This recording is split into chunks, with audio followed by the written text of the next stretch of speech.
The cold metal floor pressed against Taeho's face as he slowly opened his eyes. His head pounded like someone had hit it with a hammer, and his mouth tasted like blood and metal. The last thing he remembered was the flash of alien weapons and his team falling around him on the surface of New Terra. Now he was somewhere else. The walls around him glowed with a soft blue light that hurt his eyes. Everything looked like it was made of crystal and metal mixed together. The air smelled wrong too, like burning plastic and something sweet that made his stomach turn. Taeho pushed himself up to sitting and looked around. He was in a small room with walls that seemed to be made of some kind of energy field.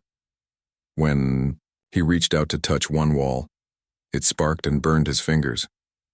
He pulled his hand back quickly and sucked on the burned skin.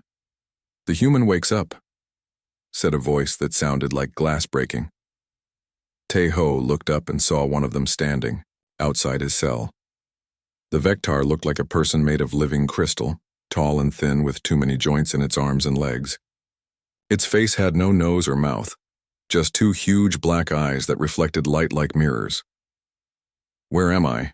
Taeho asked, though he already knew the answer would not be good. "You are on the prison ship Dominance," the creature said. "You and your friends tried to rescue the humans from New Terra. You failed."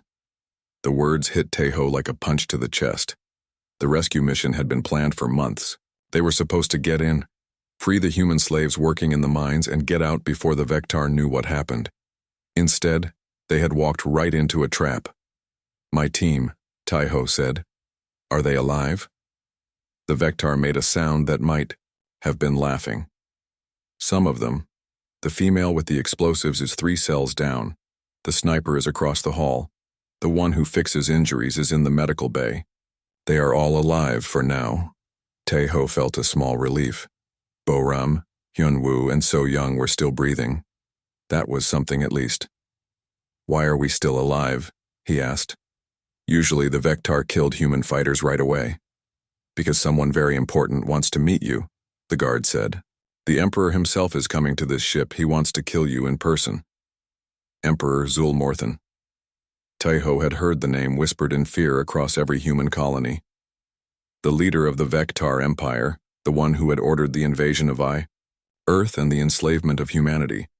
If he was coming here, it meant something big was happening. The guard moved away and Taeho was alone again.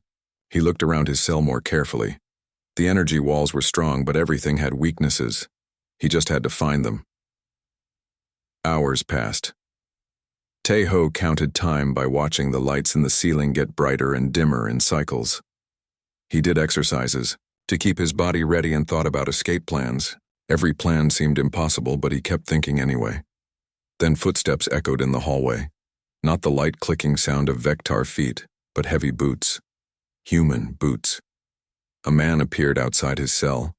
He was older than Taeho, with gray in his hair and lines around his eyes. He wore the same clothes as the other human prisoners, but something was different about him. He walked like he was not afraid.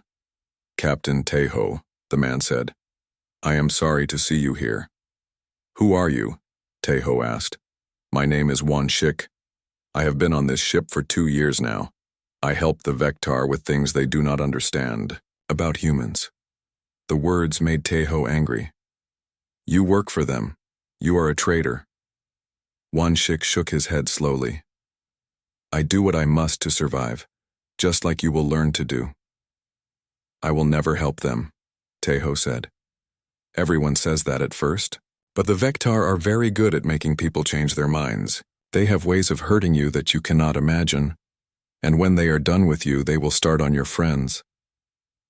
The older man leaned closer to the energy wall. "The female Bo-ram, she is very brave. She told them nothing during her questioning. But the Vectar are patient. Tomorrow they will try harder methods." Taeho felt his hands turn into fists. "If you hurt her, I will not hurt anyone," Won-shik said. "But I cannot stop what the Vectar will do. Only cooperation can save your friends now." "What do they want to know?" "The location of the main human base. The names of resistance leaders. How many ships you have. How many fighters. Information that would destroy everything they had built." Tai-Ho would die before he gave them those answers. One chick seemed to read his thoughts. Your death will not save anyone, Captain. If you do not talk, they will make your friends talk instead. The Vectar have drugs that make it impossible to lie. They have machines that can pull thoughts right out of your head. Then why are you telling me this? Because I want you to understand what is coming. The Emperor will arrive in 3 days. He plans to execute you in front of cameras and send the recording to every human world. Your death will be a message that resistance is pointless. The older man turned to leave, but stopped. There is one more thing you should know. Your capture was not bad luck. Someone told the Vectar exactly where you would be and when. The words felt like ice in Tai-Ho's chest. That is impossible. Only 5 people knew about the mission. 4 people now, one chick said quietly. One of your team sold you to save their own life. After one chick left, Tai-Ho sat in the dark and tried to figure out who had betrayed them. Hyunwoo had fought beside him for 3 years and saved his life twice. So Young had risked everything to join the resistance after the Vectar killed her family. Boram was the most loyal person he had ever known. Then he thought about the 5th person, Dongmin, their contact on the inside who worked on Vectar ships as a maintenance tech. He was supposed to disable the security systems during the rescue. Instead, those systems had worked perfectly and trapped them, but something about that did not feel right either. Dongmin had helped them on 6 different missions before this one. He had never asked for payment and never wanted anything except to hurt the Vectar who had destroyed his homeworld. Tai-Ho closed his eyes and tried to think clearly. The mission had failed, but his team was alive. The Emperor was coming, which meant this ship was important. And somewhere on this ship was the traitor who had sold them out. He opened his eyes and looked at the energy walls of his prison. Every wall had cracks if you knew where to look. Every enemy made mistakes if you were patient enough to wait, the Sol. Vector thought they had won. They thought he was beaten and helpless. They were about to learn something important about humans. When humans were cornered, when everything seemed hopeless, when death was certain, that was when they became most dangerous. Tai-Ho began to plan. 2 days passed before they came for Tai-Ho. The Vectar guards moved like they were bored, like this was just another routine task. They opened his cell with energy keys that made buzzing sounds and put metal restraints around his hands and feet. Time for medical examination, one guard said in its broken human speech. Tai-Ho knew what that meant. They were taking him to be tortured for information. He walked slowly between the guards, acting weak and defeated. Inside, he was counting steps and memorizing the path through the ship. The medical bay was a white room full of machines that looked like metal spiders. In the center was a chair with straps and cables. So Young was already there, tied to a smaller chair. Her face was bruised and there was dried blood on her lips. So Young, Tai-Ho said. She looked up at him with tired eyes, but there was still fire in them. Hello, Captain. I told them nothing useful. A new Vectar entered the room. This one was bigger than the guards and wore metal decorations on its crystal skin. I am Commander Kethvalan. You will answer my questions or your friend will suffer. They strapped Tai-Ho to the chair and activated machines. Pain shot through his body like lightning. He screamed and fought against the straps, but they were too strong. Where is the human base? The commander asked. I do not know, Tai-Ho gasped. More pain. This time it felt like his bones were breaking from inside. He heard So Young crying out, but could not see her through the bright lights. Your friend is very loyal, the commander said. She has endured much pain to protect you. Now you can return the favor. The torture went on for what felt like hours. Sometimes they hurt him, sometimes they hurt So Young. Each time they asked the same questions, and each time Tai-Ho gave them nothing useful. His body felt like it was falling apart, but his mind stayed clear. Finally, the commander stopped the machines. Enough for today. Tomorrow we will try stronger methods. As the guards prepared to take them back to their cells, Tai-Ho caught So Young's eye. She gave him the smallest nod. It was a signal they had used before. She was ready. Back in his cell, Tai-Ho waited. He counted the guard rotations and listened to the sounds of the ship. Around what he guessed was midnight, he heard a soft tapping on the wall behind him. Tap, tap, tap, pause, tap, tap, pause, tap. It was Morse code, the old human system of communication. The message was simple. Ready. Tejo tapped back. Go. The lights in his cell suddenly went out. Emergency lighting came on a second later, red and dim. Alarms started blaring throughout the ship. His cell door opened with a hiss. So Young stood, outside, free of her restraints and holding a Vectar energy weapon. The medical bay was a mistake, she said. They scanned my body but only looked for weapons and bombs. They did not look for medicine. She showed him a small device attached to her arm. Nanosurgeons. I have been building them inside my body. For months. They can eat through metal and crystal. How did you get them past our own security? Tejo asked as they moved down the hallway. I did not tell anyone about them. Not even you. I thought they might be useful someday. They found Boram's cell and freed her. She was hurt but could still walk. Hyunwoo's cell was empty. They moved him yesterday, Boram said. I heard the guards talking. He is in the high security section.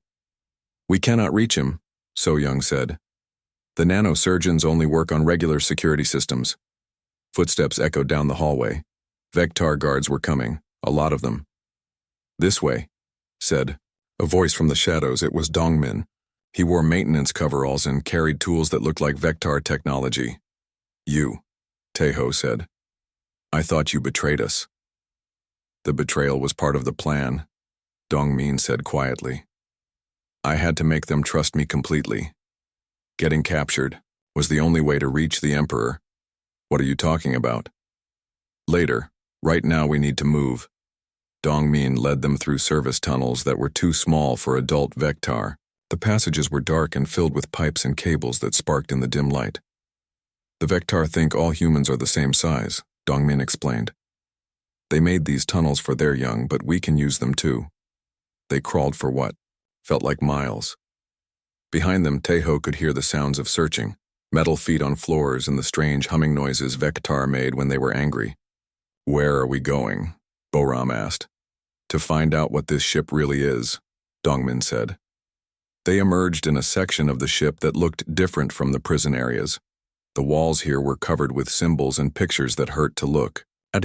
The air was thick and warm and smelled like rotting meat. What is this place? So Young whispered. Dongmin pointed to a door marked with symbols that none of them could read. The Emperor's private laboratory. I have been working here for weeks pretending to fix their machines. He opened the door and they all stopped breathing. The room was full of glass containers filled with liquid. Floating in the liquid were pieces of things that had once been alive. Some pieces looked like they came from creatures Tejo had never seen. Others were definitely human. They are not just enslaving us, Dongmin said. They are studying us, taking us apart to learn how we work. Boram walked to one container that held what looked like a human brain connected to wires and machines. This one is still active. Look at the readings. The brain was responding to their voices. It was still alive, still thinking, trapped in, liquid and connected to alien machines. They are building something, So Young said, looking at plans on the wall. Some kind of device that uses human neural tissue. Tejo felt sick. This was worse than slavery or death. The Vectar were turning humans into spare parts for their experiments. We have to destroy this place, he said. We will, Dongmin said. But first we need to get proof. The other resistance cells will not believe this without evidence.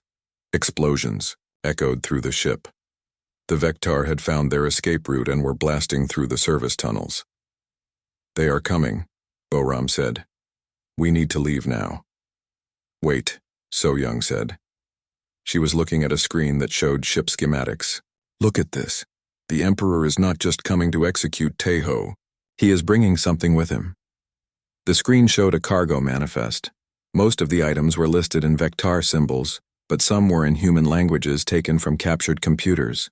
Neural interface prototypes, So Young read. Psychic amplification devices. Consciousness transfer equipment.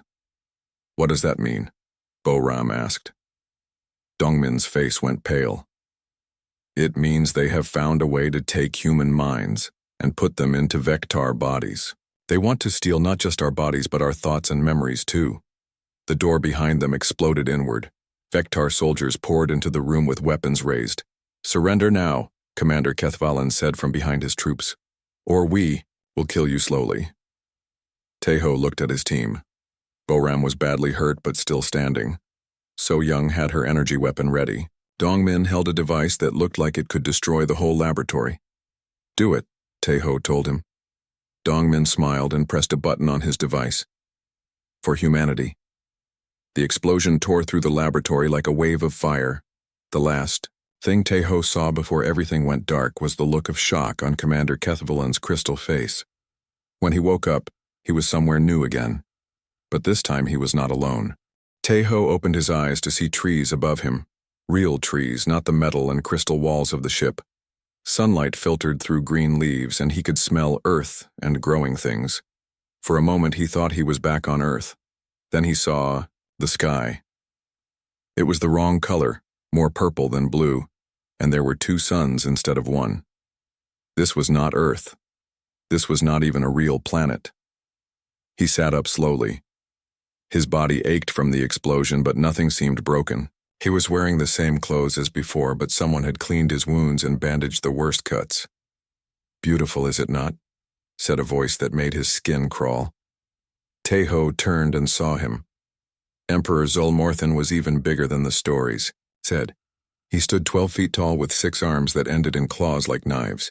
His body looked like it was carved from black stone and covered with metal armor that seemed to grow from his skin.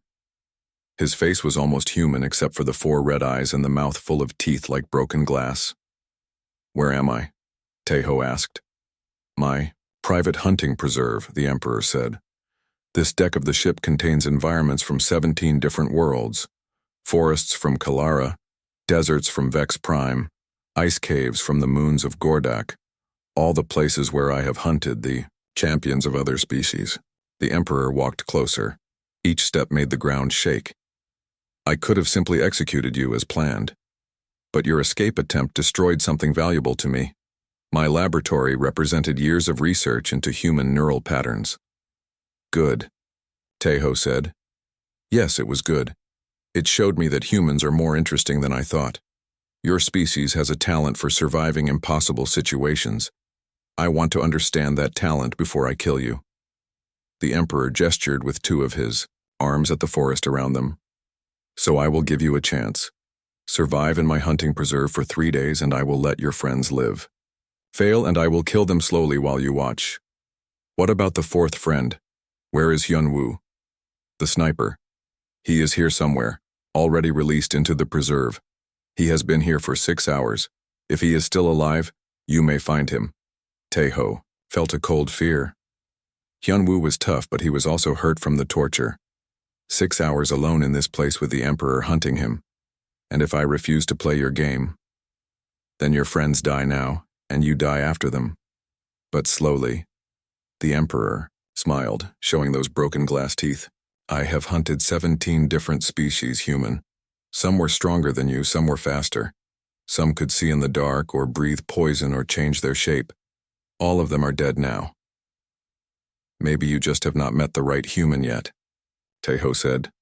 Perhaps we will find out soon enough. The Emperor handed him a small pack. Inside were basic supplies, water, some kind of food bars, a simple knife, and a device that looked like a compass. The compass points toward the exit, Zulmorthan explained. Reach it in 3 days and you win. But I will be hunting you the entire time. When does the hunt start? It already has. The Emperor disappeared. Not slowly, not walking away. He just vanished like he had never been there. Taeho spun around looking for any sign of movement, but the forest was quiet except for the sound of wind in the leaves. He needed to move. Standing in one place made him an easy target.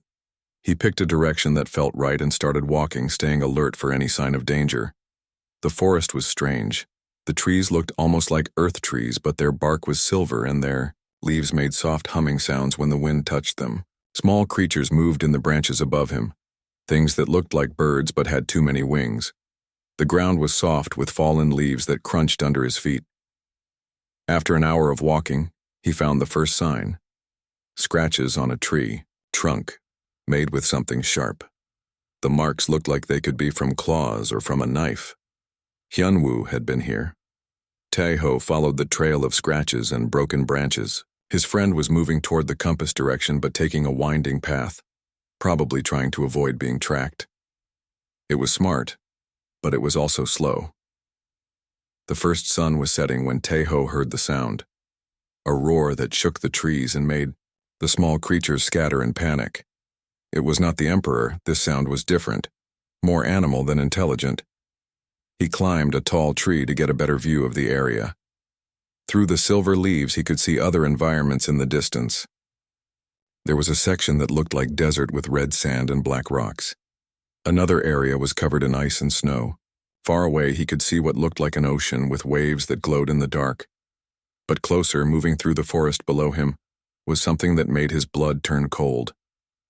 It looked like a bear from Earth, but it was the size of a house. Its fur was black and silver and its eyes burned like stars. When it walked, the ground shook and trees bent out of its way. This was what had made the roar. This was one of the Emperor's hunting beasts. Tae-ho climbed higher and waited for the creature to pass. It moved slowly, sniffing the air and examining every tree and rock.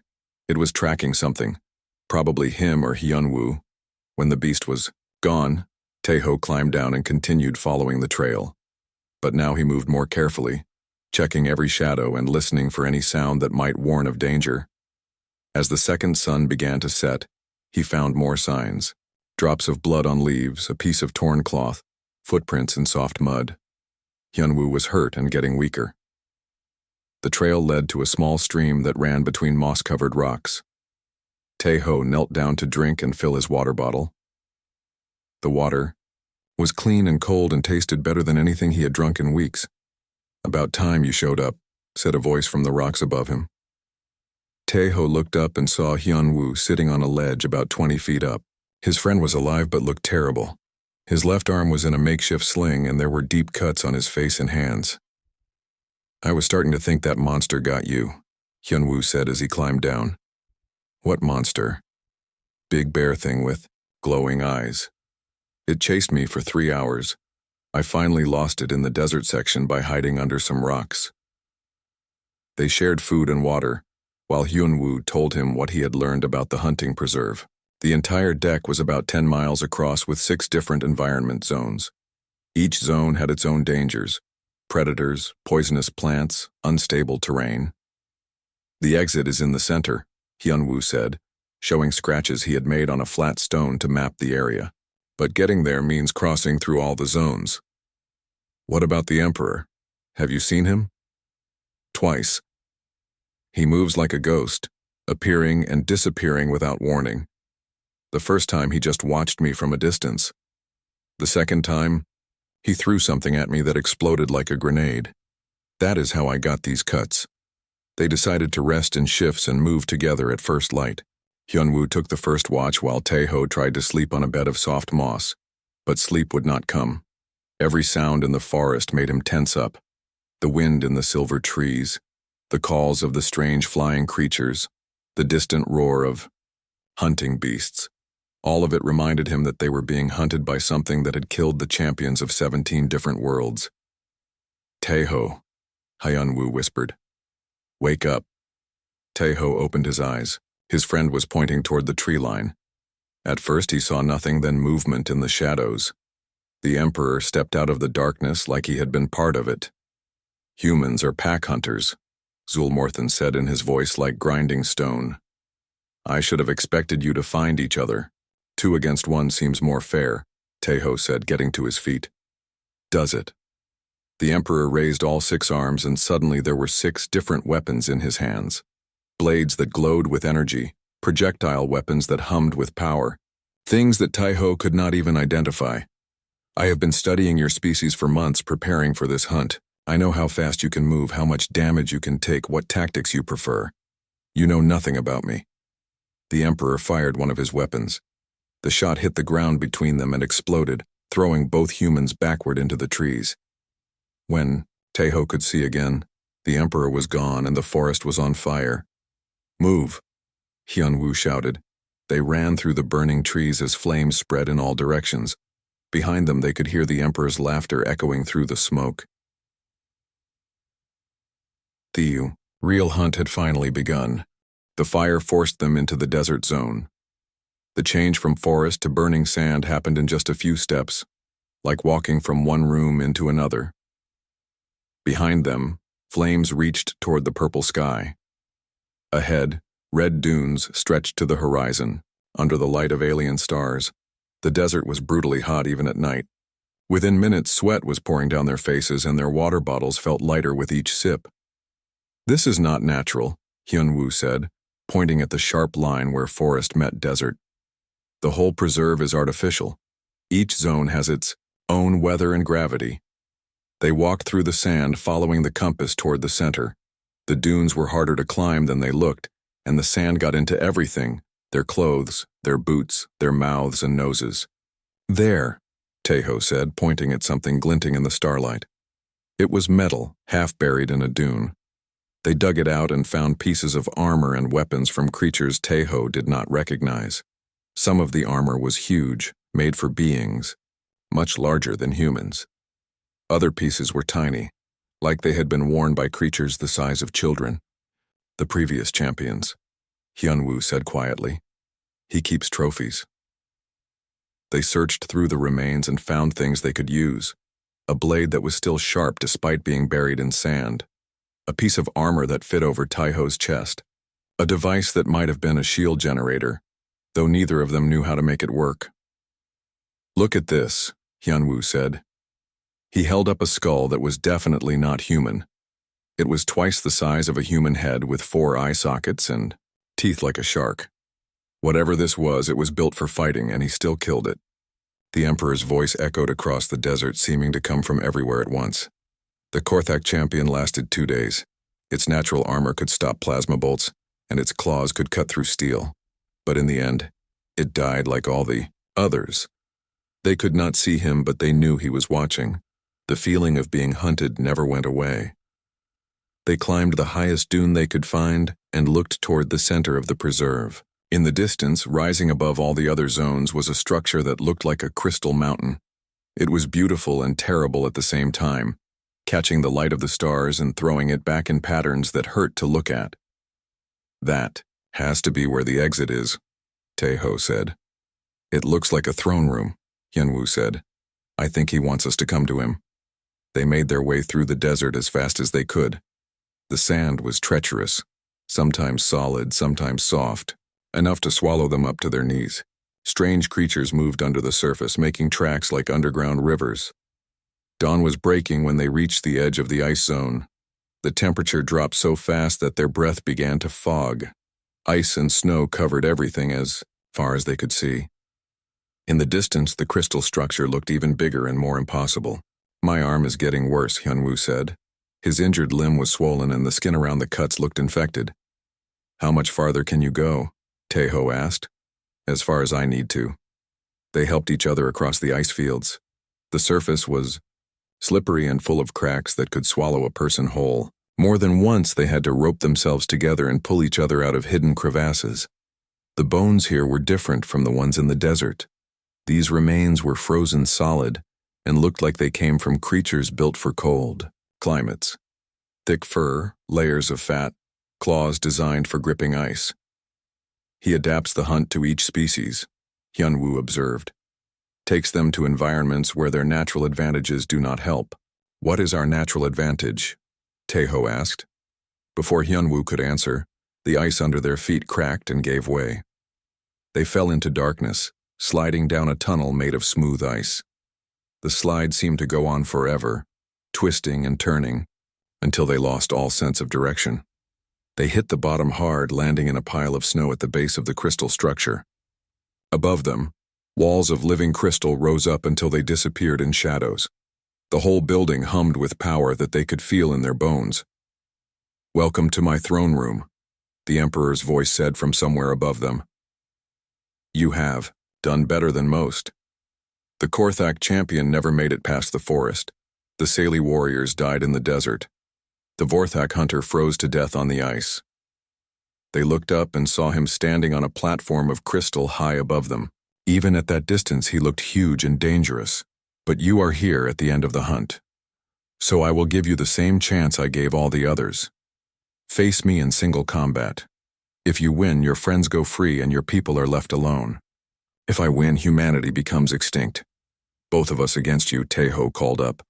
No, champions fight alone. Choose which one of you will face me. Hyunwoo stepped forward. I will do it. My arm is useless anyway, and you are the better fighter. Your sacrifice is noted but unnecessary, the Emperor said. I choose my opponent. A beam of light shot down from above and surrounded Taeho. He felt himself being lifted up away from Hyunwoo and toward the platform where the Emperor waited. The platform was huge, bigger than a football field, made entirely of crystal that reflected light in all directions. In the center sat a throne carved from a single piece of black stone. Around the edges were weapons and armor from a dozen different worlds. Choose your weapon, the Emperor said, gesturing at the collection. Taeho walked among the alien weapons, looking for something he could actually use. Most of them were too big or too strange. Finally, he found a sword that felt right in his hand. It was simple metal, probably taken from some human settlement. A plain blade, the Emperor observed. How appropriate. The Emperor chose no weapons. He did not need them. His 6 arms ended in claws that could cut through steel, and his armored skin could stop most attacks. His size and strength were overwhelming. Before we begin, Zulmorthan said, tell me what you think your advantage is. Every species believes they have some special trait that will save them. Taeho thought about it. Humans were not the strongest or fastest species. They could not breathe poison or see in the dark or regenerate lost limbs. But they had something else. We do not give up, he said. Persistence. Yes, I have observed this trait, but persistence alone will not save you. The Emperor attacked without warning. All 6 arms moved at once, claws slashing from different angles. Taeho barely got his sword up in time to block the first strike. The impact nearly broke his arms. The second strike caught him across the chest, tearing through his improvised armor like paper. The third knocked him across the platform, sliding on the crystal floor until he hit the edge. The Korthak lasted longer, the Emperor said, walking toward him.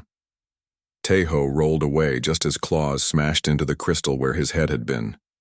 He swung his sword at the Emperor's leg, but the blade bounced off the armor without leaving a mark.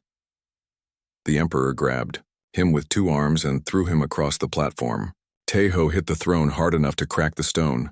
Blood ran into his eyes and his left shoulder felt dislocated. Disappointing, the Emperor said. I expected more from the species that destroyed my laboratory. Taeho pushed himself up and wiped blood from his eyes. The Emperor was right. This was not a fight he could win with strength or speed. But maybe that was not the point. He had been thinking about this wrong. The Emperor was a hunter, used to fighting prey that ran or fought back in predictable ways. But humans were different. Humans were persistence hunters too. Instead of attacking, Taeho started to move. He ran around the edge of the platform, staying just out of reach of the Emperor's claws. The big creature followed, striking again and again, but always missing by inches. Stand and fight, the Emperor demanded. But Taeho kept moving. He was learning the rhythm of the Emperor's attacks, the patterns of movement, the tiny delays between strikes. Every species had weaknesses if you watched long enough. The Emperor got frustrated and started attacking faster, more wildly. His coordination between his 6 arms began to suffer. Twice he struck himself by accident when attacks crossed paths. Taeho saw his chance. As the Emperor raised 4 arms for a massive strike, Taeho dove between his legs and slashed at the back of his knee where the armor was thinner. This time the blade bit deep. The Emperor roared and stumbled, black blood spattering the crystal floor. Lucky strike, he growled. But there was uncertainty in his voice now. The fight continued, but it was different now. The Emperor was hurt and angry, making mistakes. Taeho was tired and bleeding, but he could see victory was possible. Humans did not give up. That was their advantage. They kept fighting until they found a way to win or died trying, and sometimes that was enough. The Emperor's blood was black like oil, and it hissed when it hit the crystal floor. He limped in a circle around Taeho, favoring his injured leg, but his red eyes still burned with rage and confidence. "You think one small cut changes anything?" Silmorthen snarled. "I have taken worse wounds from creatures far more dangerous than you." But Taeho could see the truth in the way the Emperor moved now. He was being more careful, keeping his injured leg away from attacks. The wound was worse than he wanted to admit. "Your species ruled the galaxy for how long?" Taeho asked, dodging another strike and landing a shallow cut on the Emperor's wrist. 10,000 years, the Emperor replied, swinging all 6 arms in a pattern designed to corner his opponent. "And, in all that time, did anyone ever hurt you in single combat?" The pause before the Emperor answered told Taeho everything he needed to know. A few have managed minor wounds. They all died anyway. But none of them were human.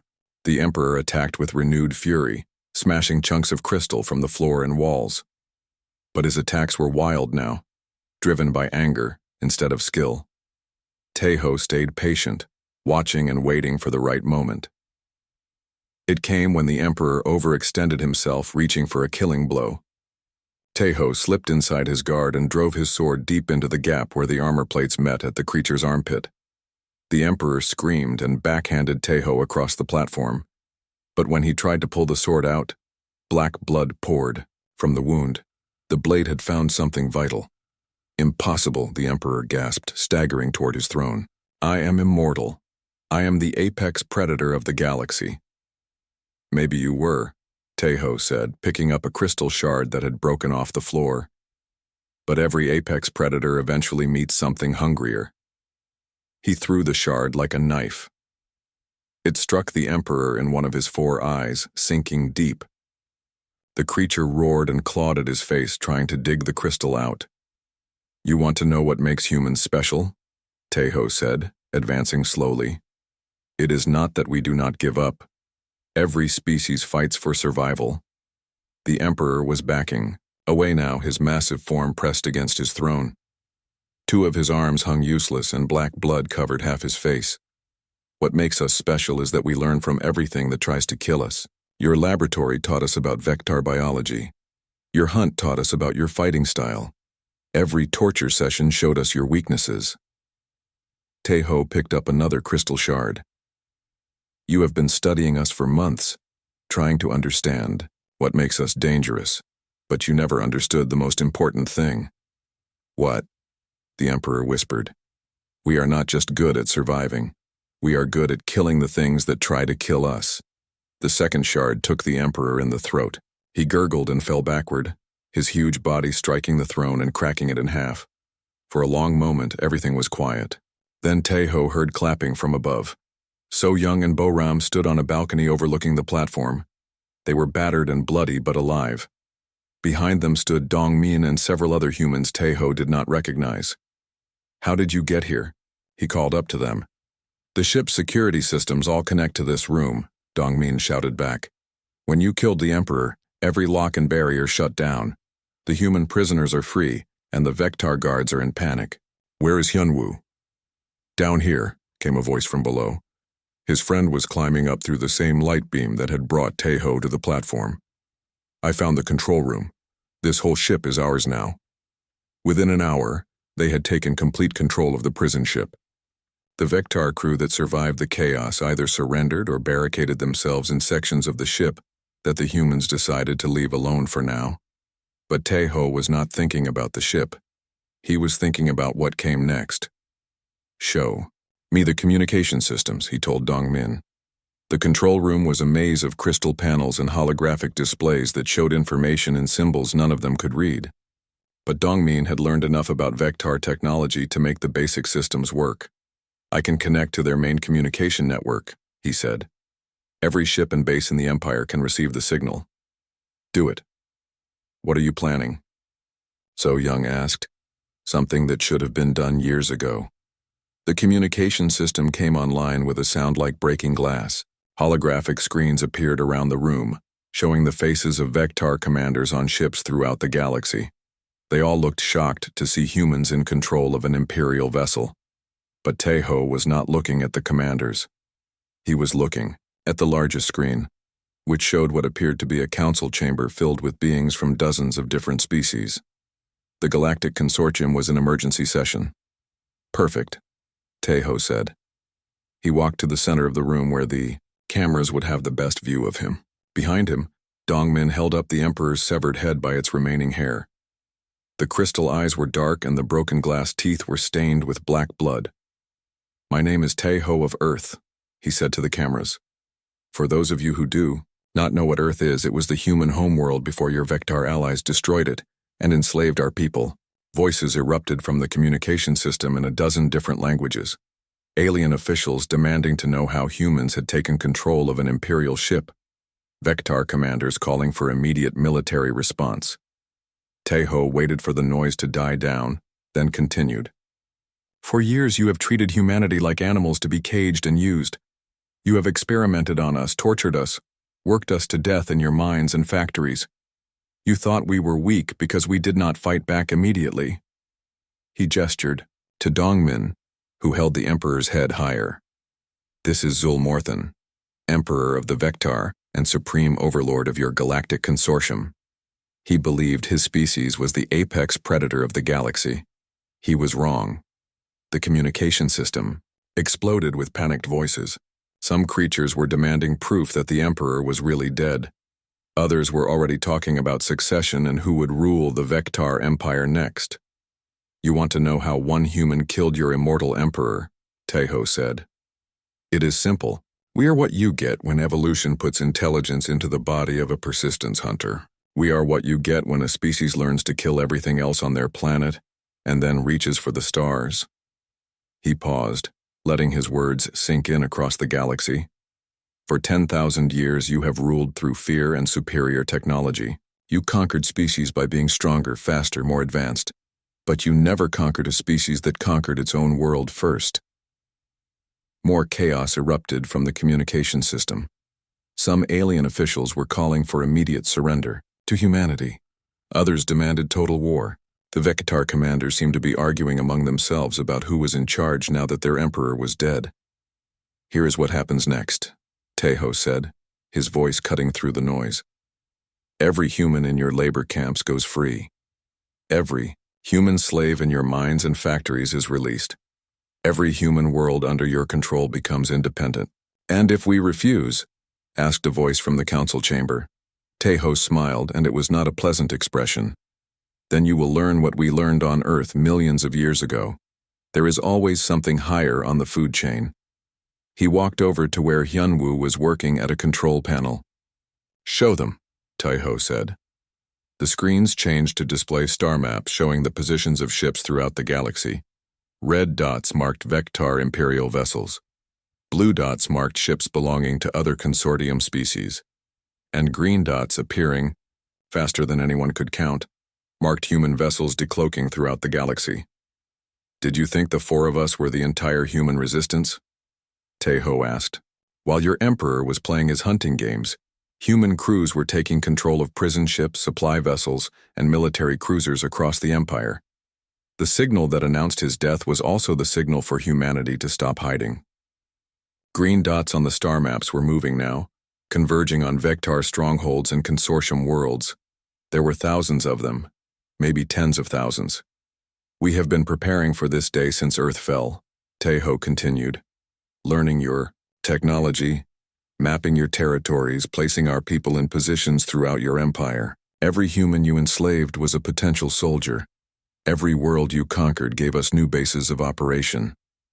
He turned back to face the cameras directly. "You made a mistake when you decided to study us instead of simply killing us. You learned about our biology, our psychology, our combat techniques, but you never learned the most important thing about humanity." "What is that?" asked the same voice from the council chamber. "We hold grudges." The transmission ended with Tejo walking away from the cameras, but his image remained on screens across the galaxy as the green dots on the star maps continued to multiply and spread.